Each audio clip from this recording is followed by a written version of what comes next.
Hello guys, welcome back to the channel. In today's tutorial, I'm going to show you how we can edit chart in Google Docs. Okay, let's get into it guys. Here I have opened my Google Docs and as you can see, I have added chart to this document. And then I'm going to show you guys how we can edit this chart.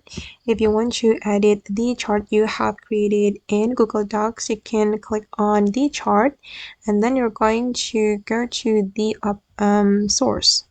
You can click on these three dots and then select open source.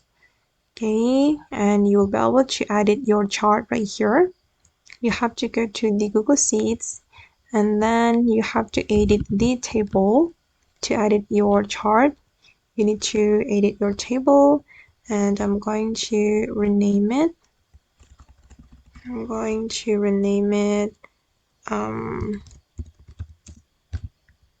Like this. You can customize the data according to your need.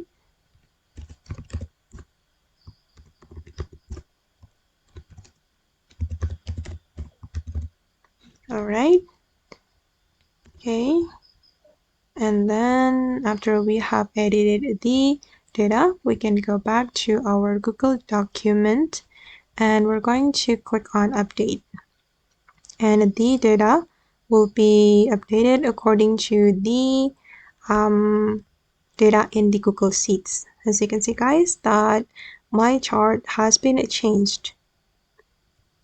Okay guys, and that's all the way to edit chart in Google Docs. I hope this tutorial will be useful for you. Thank you so much for watching and bye.